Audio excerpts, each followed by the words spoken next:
আমরা সকলেই কিন্তু চিংড়ি চাষ করছি। পুকুরে জল ভর্তির পরবর্তী ওয়াটার কালার প্রিপারেশান খুব ভালোভাবে করি। তারপরেই আমরা সকলেই সিড স্টকিং করছি।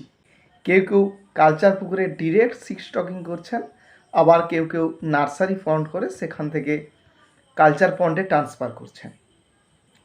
বন্ধুরা, সিড স্টকিংয়ের পরবর্তী সময়ে চারার বয়স যখন 50 থেকে 60 দিন হয় তখন আমরা কিন্তু ভেনামি চিংড়ির ওয়েট করে থাকি। উদাহরণ হিসাবে আমি বলেই রাখি, এই ভেনামি চিংড়ির ওজন কারোর 60 দিনে এভারেজ 10 গ্রাম হয়ে থাকে, কারোর 12 থেকে 13 গ্রাম হয়ে থাকে, আবার কারোর 7 থেকে 8 গ্রাম হয়ে থাকে। কম আলাদা আলাদা কালচার পুকুরে আলাদা আলাদা গ্রোথ হওয়ার প্রধান কারণ কি? কতদিন বয়সে ভেনামি চিংড়ির ওজন কত গ্রাম হয়?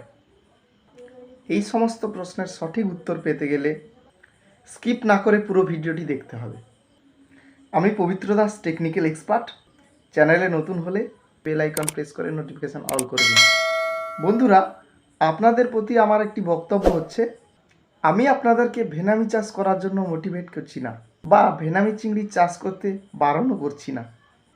আমার এই ইউটিউব চ্যানেলটি মূলত ভেনামির প্রোডাকশান কিভাবে করা যায় তার জন্য কিছু প্র্যাকটিক্যাল টেকনিক্যাল নলেজ শেয়ার করে থাকি ভিডিওর মাধ্যমে। এই ভিডিওটি তাদের জন্য খুবই ইম্পর্ট্যান্ট হতে চলেছে যিনারা বর্তমানে ভেনামি চাষ করছেন এবং যিনারা ইন ফিউচার ভেনামি চাষ করবেন বলে ডিসাইড করেছেন।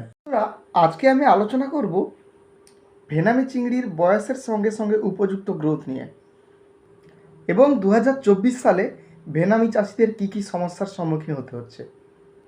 2012 সালের পর থেকে পশ্চিমবঙ্গে ভেনামি চাষ শুরু হয় এবং 2015 সাল থেকে 18 সাল পর্যন্ত প্রচুর পরিমাণে প্রোডাকশান হয় ভেনামির। এর ফলে বহু মানুষজন মোটা টাকা মুনাফা অর্জন করতে পেরেছিল এই ভেনামি চিংড়ি বিদেশে এক্সপোর্ট করে। তবে বর্তমান পরিস্থিতিতে আমরা ক্লাইমেট বলতে পারি বা চিংড়ি চাষের আমরা যে টেকনিক অবলম্বন করছি তাতে অল্প পরিমাণ জায়গাতে অধিক উৎপাদন করছি। অত্যাধিক কেমিক্যালস ব্যবহারের কারণে মাটির গুণাগুণ কমে যাচ্ছে। বিভিন্ন রকম কারণে বর্তমান দিনে ভেনামি চাষ ক্ষতিগ্রস্ত হতে চলেছে। বেশিরভাগ চাষি বন্ধুগণ লসের মুখোমুখি হচ্ছেন এবং চাষ করা বন্ধ করে দিচ্ছেন। চাষি বন্ধুগণ সরাসরি আমার সাথে কন্ট্যাক্ট করে বলেছিলেন যে স্যার, আপনার কথা মতো তো চাষ করছি কিন্তু কোনোভাবেই লাভ করতে পারছি না কেন? বন্ধুরা দেখুন, কোনো ডাক্তার কিন্তু 100% কনফার্ম হয়ে বলতেই পারে না। প্রথমে আপনাকে টেস্ট করতে বলবে, টেস্ট রিপোর্ট দেখে ওনারা মেডিসিন প্রেসক্রাইব করবেন আপনার সুস্থতার জন্য। বন্ধুরা, আমি চিংড়ি চাষের কালচার করতে গিয়ে প্র্যাকটিক্যাল অভিজ্ঞতায় যা যা শিখেছি সেগুলো ভিডিওর মাধ্যমে আমি আপনাদের সামনে তুলে ধরার চেষ্টা করি, যাতে আপনি খুব সহজে আপনার পুকুরে চিংড়ি কালচার করে বড় করে বিক্রয় করতে পারেন। আমার এই কালচার রিলেটেড টিপসগুলো আপনাদের যদি ভালো লেগে থাকে তাহলে অবশ্যই অ্যাপ্লাই করুন, অন্যথায় নয়। বন্ধুগণ, বিভিন্ন হেচড়ি থেকে আমরা যে সিড কালেক্ট করি এই সিড দু রকমের হয়ে থাকে। 1 নম্বরে আসে হার্ডলাইন শ্রিম্প, 2 নম্বরে আসে গ্রোথ লাইন শ্রিম্প। সাধারণত অন্ধ্রপ্রদেশের বেশিরভাগ হ্যাচারিগুলোতে হার্ডলাইন সিড পাওয়া যায় এবং পন্ডিচেরি অথবা চেন্নাইতে গ্রোথ লাইন সিড পাওয়া যায়। এই হার্ডলাইনের চারাগুলোর বৃদ্ধি তুলনামূলক কম হয় গ্রোথ লাইন চারার থেকে। এদের নর্মাল গ্রোথ হয় 60 দিনে 10 থেকে 12 গ্রাম, 30 দিনে 3 গ্রাম, 45 দিনে 5 থেকে 6 গ্রাম, 75 দিনে 15 থেকে 16 গ্রাম, 90 দিনে 20 থেকে 22 গ্রাম। এই হার্ডলাইন শ্রিম্পের গ্রোথ একটু কম হলেও ইমিউনিটি পাওয়ার অনেকটাই বেশি। এইসব চারা কালচারে ডিজিজ অ্যাটাক খুব একটা হয় না বললেই চলে।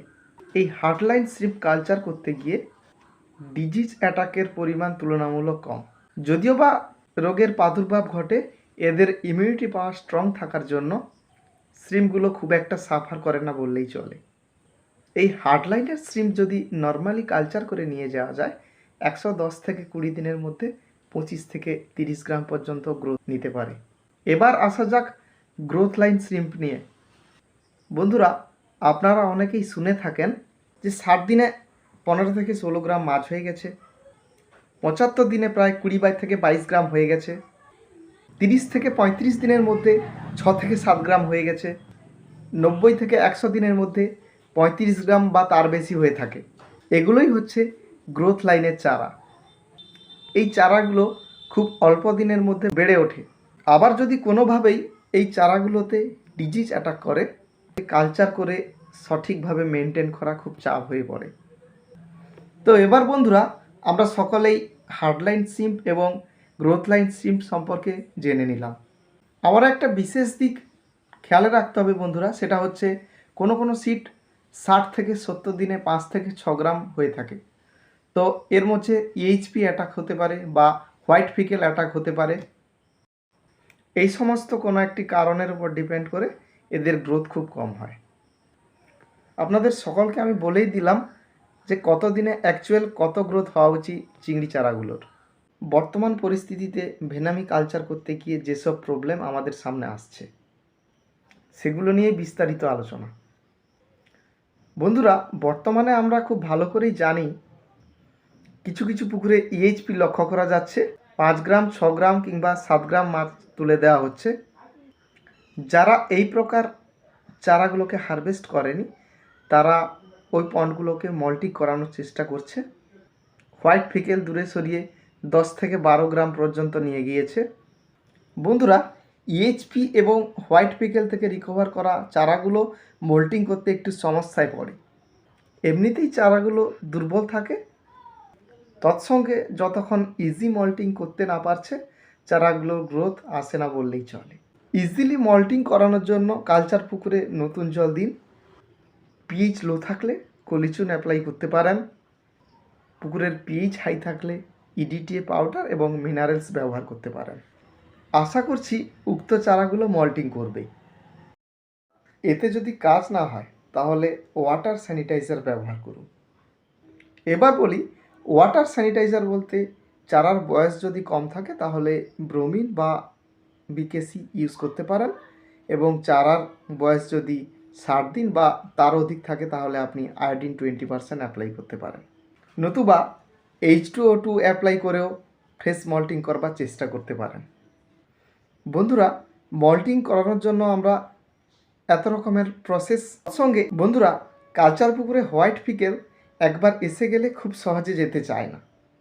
আবার ট্রিটমেন্ট করে হোয়াইট ফিকেল দূর করলেও সেই চারার গ্রোথ ঠিকমতো আসে না বললেই চলে। বর্তমানে চিংড়ি চাষের আরেকটি গুরুত্বপূর্ণ সমস্যা হচ্ছে চারাগুলো ব্যান্ড হচ্ছে। এই ব্যান্ড হওয়ার সমস্যা থেকে মুক্তি পাওয়ার জন্য আমাদের মিনারেলস অ্যাপ্লিকেশনের সময় অবশ্যই ক্লোরাইড গ্রুপের মিনারেলসের ব্যবহার করতে হবে। সেটা ম্যাগনেসিয়াম ক্লোরাইড হতে পারে, পটাশিয়াম ক্লোরাইড হতে পারে বা ক্যালসিয়াম ক্লোরাইড হতে পারে। বহু চাষি বন্ধুগণ বলেছিলেন যখন আমরা চারাগুলোকে নার্সারি পুকুর থেকে গ্রোয়ার পন্ডে শিফট করছি চারাগুলো খুব সহজেই শিফট করা যাচ্ছে না, ব্যান্ড হচ্ছে বেশিরভাগই। তার জন্য অনেকে আছেন কি যে পুকুর কেটে দিচ্ছেন, এই পুকুর থেকে ওই পুকুরে মাছ চলে যাচ্ছে। ওনাদের উদ্দেশ্যে বলবো শিফটিং করার 5-6 ঘন্টা আগে ক্লোরাইড গ্রুপের মিনারেলস অ্যাপ্লাই করুন। এর সাথে অল্প পরিমাণ মিনারেলস মিশিয়ে ব্যবহার করুন এবং সাইনি ওয়েদার বাদ দিয়ে সবসময় চেষ্টা করুন সন্ধেবেলা বা ভোর 3-4টের সময় শিফটিং করবার। অনেক ক্ষেত্রে দেখা যায় যে ট্রে তুলতে গেলে ব্যান্ড হচ্ছে, তখন KCl2 অর্থাৎ পটাশিয়াম ক্লোরাইড ব্যবহার করে মাছকে ব্যান্ডের হাত থেকে রক্ষা করতে পারবেন। এছাড়াও ভেনামি কালচারের ক্ষেত্রে অন্যতম সমস্যাগুলি হলো কালচার পুকুরের পিএইচ লো থাকা, হঠাৎ করে প্লাঙ্কটন ক্র্যাশ হওয়া, জলে অত্যাধিক পরিমাণে ফেনা হওয়া। এই সমস্ত প্রবলেম থেকে রক্ষা পাওয়ার জন্য আমি পরবর্তী বিভিন্ন প্রকার ভিডিও আপলোড করব। তো বন্ধুরা যিনারা নতুন আছেন আমার চ্যানেলটি সাবস্ক্রাইব করার সাথে সাথে বেল আইকন প্রেস করে নোটিফিকেশন অল করে দিই। ভেনামি কালচারের গুরুত্বপূর্ণ প্রবলেম এবং এই প্রবলেমের প্র্যাকটিক্যাল সমাধান নিয়ে আমি বিভিন্ন কন্টেন্ট আপলোড করতে থাকব। আবার যে সকল বন্ধুগণ অলরেডি সাবস্ক্রাইবার আছেন ওনাদের উদ্দেশ্যে বলি I always thankful to all of you. অসংখ্য ধন্যবাদ সকল অডিয়েন্সদের। আপনারা সবাই মিলে ঠিক এভাবেই আমাকে সাপোর্ট করুন। দেখা হচ্ছে আগামী ভিডিওতে। আপনারা সকলে খুব ভালো থাকুন। All the best. With love, পবিত্র দাস।